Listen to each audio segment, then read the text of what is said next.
చేయబోతున్నారు. పరమానంద శిష్యులు ఎందుకు బుద్ధి లేని వారుగా ఉన్నారు, ఎందుకు అంత ప్రాచుర్యం పొందారు అనే దానికి చిన్న కథ ద్వారా తెలుసుకున్నాం. సాహిత్యంలో పరమానంద శిష్యుల కథకు ఒక ప్రత్యేక స్థానం ఉంది. పరమానంద శిష్యుల తెలివి తక్కువ పనులు పిల్లల్ని పెద్దల్ని నవ్విస్తాయి. అయితే ఎవరు కావాలని బుద్ధి లేని పనులు చేయరు. మరి ఎందుకని వీరు బుద్ధి లేని వారిగా ఉన్నారో ఇప్పుడు తెలుసుకున్నాం. పూర్వం దండకారణ్య ప్రాంతంలో శ్వేతవర్ణుడు అనే మహర్షి ఉండేవాడు.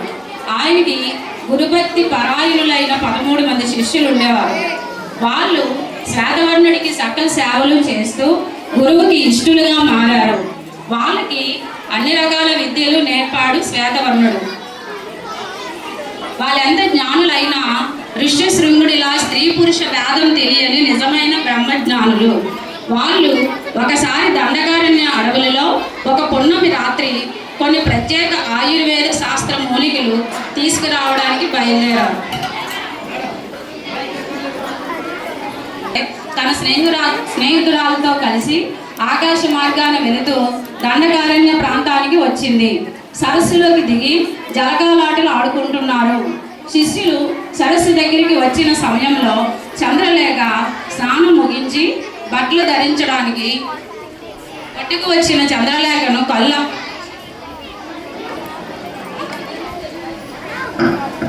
అమాయకంగా చూస్తుండిపోయారు. ఆకస్మికంగా ఎదురైన ఈ మానవుల్ని చూసి క్షణకాలం దిగ్భ్రాంతికి గురైన చంద్రలేఖ వెంటనే తేరుకొని దిగంబరిగా ఉన్న తనని పరిశీలనగా చూస్తున్న అమాయక శిష్యుల్ని బుద్ధిహీనులుగా జన్మించి అజ్ఞానులుగా పేరు పొందమని శపించింది. ఇప్పుడు వీళ్ళు పరమానంద శిష్యులుగా ఈ స్కిట్ రూపంలో మీకు ప్రదర్శించబోతున్నారు.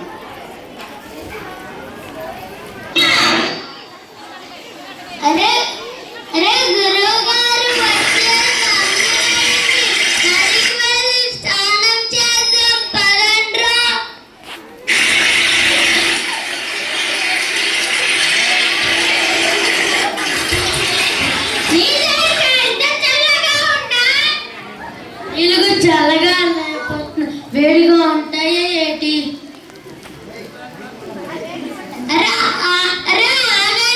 మనందరిలో ఒక తప్పిపోయినట్టున్నారు. లెక్క పెడతాను. 1 2 3 4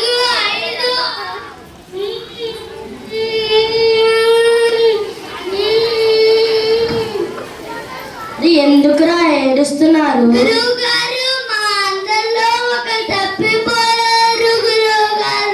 అందరూ ఉన్నారు కదా.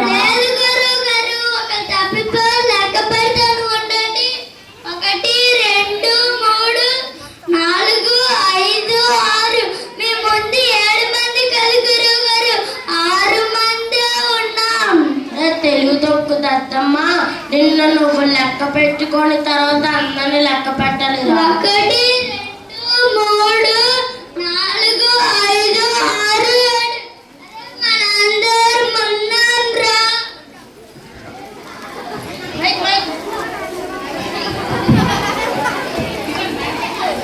సూది కోసం బజారుకు వెళ్ళడం. అరే గణపతి, అరే నంది, చెప్పండి గురువుగారు. నా కాలుకి ముళ్ళు గుచ్చుకుందిరా, బజారుకి వెళ్ళి సూది తీసుకొని రండి. సరే గురువుగారు. గురువుగారు కాలుకి ముళ్ళు గుచ్చుకుంది, బజారుకి వెళ్ళి సూది తెద్దాం. అరే ఆగండ్రా, ఒక్కనే తీసుకుని వెళ్తే గురువుగారు ఆనే పడుగుతారు. అందుకే నాకు ఆలోచన వచ్చింది, రండి.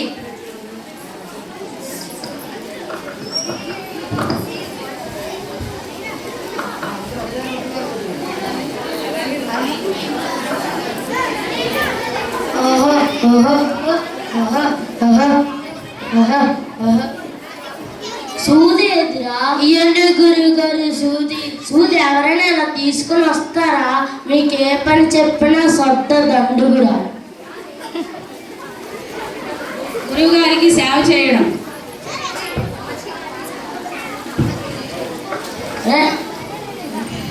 నంది, చెప్పండి గురుగారు. ఇది నేను ఎక్కువ తినేసాను, ఆయుసలా ఉంది, కొంచెం విశ్రాంతి తీసుకుంటాను. సరే గురుగారు.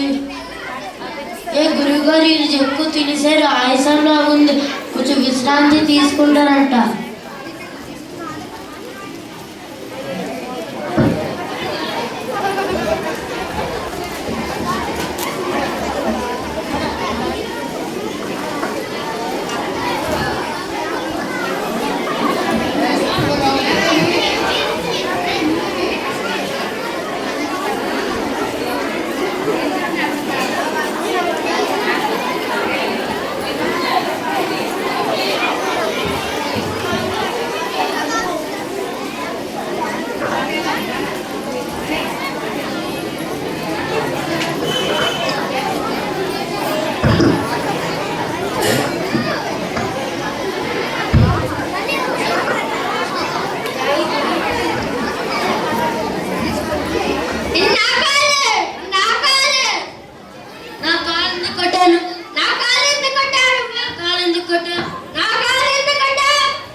చెప్తున్నావు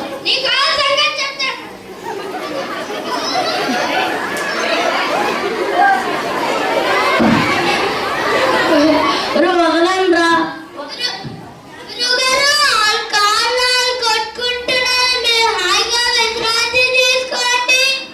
వదలండ్రా,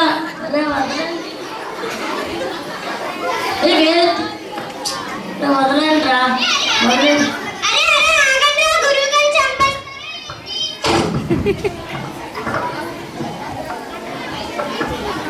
గురువు గారి సైనికుల్ని ఆట పట్టించడం.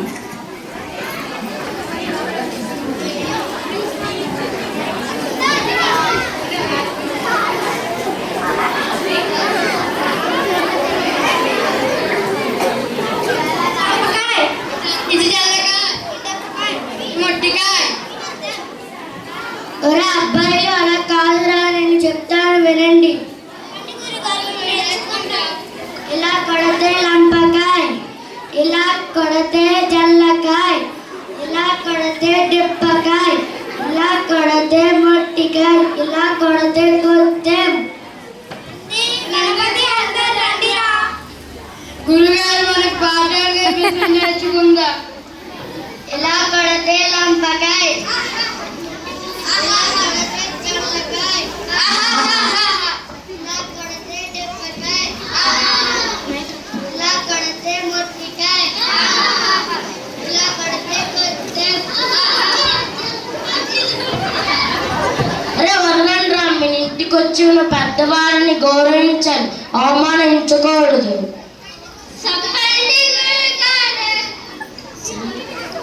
యాగానికి ఆవు కొనుక్కొని రావడం. అరే నంది, అరే గణపతి, ఏం పిలిచారు గురువు గారు? మీ ఇంటి దగ్గర యాగం జరిపిస్తున్నా, ఒక మంచి ఆవును తీసుకొని రండి. సరే గురువు గారు. ఏది మంచిదో ఏది చెడుదో నీకెలా తెలుస్తుంది? నలుగురు నడిసి తీసుకొని రండి. నాకెందుకు తెలియదు గురువు గారు. ఆవు తెల్లగా ఉండాలి, ఆవు పడవకూడదు, ఆవు తన్నకూడదు, ఆవు పాలు ఇవ్వాలి. అదే గురువు గారు యాగం జరిపిస్తాడు, ఒక మంచి ఆవుని తీసుకుందామా?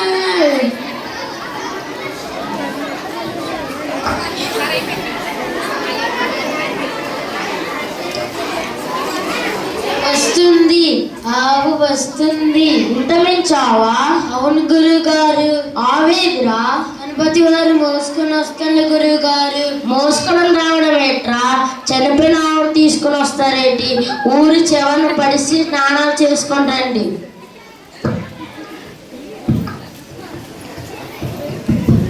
రే గణపతి,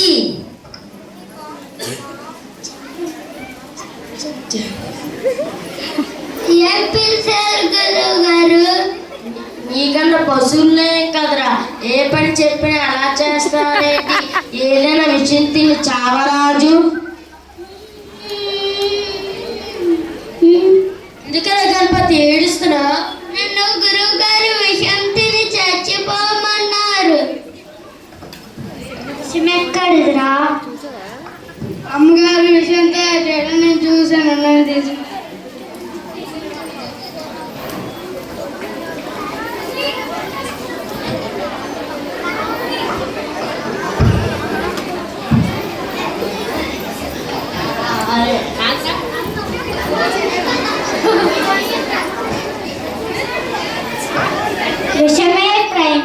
తీయగా ఉంది.